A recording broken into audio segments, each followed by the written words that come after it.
Bonjour Baptiste, on entend parler de plus en plus de pollution dans nos villes. Est-ce qu'il y a des risques à produire en toiture-terrasse?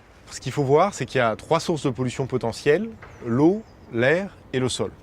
Au niveau de l'eau, en toiture, soit on utilise de l'eau du robinet qui est du coup de bonne qualité et qui n'est pas source de polluants, soit on utilise de l'eau de pluie qui, en tout cas à Paris, est plutôt de bonne qualité, donc ne sera pas forcément source de polluants.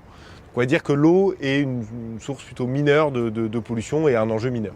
Au niveau de l'air, ce qu'il faut voir, c'est que les toitures sont une opportunité, notamment parce que le fait d'être en hauteur va permettre de la dispersion de certains polluants.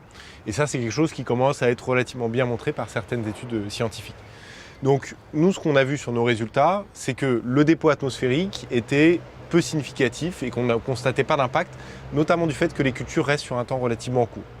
Donc ça peut être un enjeu, mais ça peut être un enjeu surtout en fonction de la situation du site et en fonction de sa proximité avec une source de pollution comme un axe routier ou comme une activité industrielle.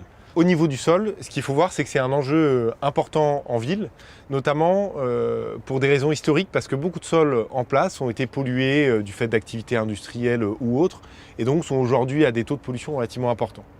Ce qu'il faut voir, c'est qu'en toiture, l'avantage, c'est qu'on va ramener du sol, ou ramener d'autres types de sols, ou ne pas en utiliser, comme c'est le cas en hydroponie quand on est complètement hors sol.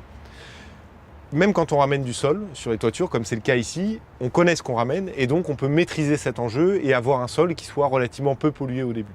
Et donc quand on ramène un sol qui ne contient pas ou très peu de polluants, on sait que le risque de transfert va être relativement faible. Et c'est le cas du potager que j'ai autour de moi, c'est-à-dire ce qu'on a pu voir dans les résultats de ce qu'on a analysé, c'est-à-dire les éléments traces métalliques, le plomb, le cadmium, le zinc.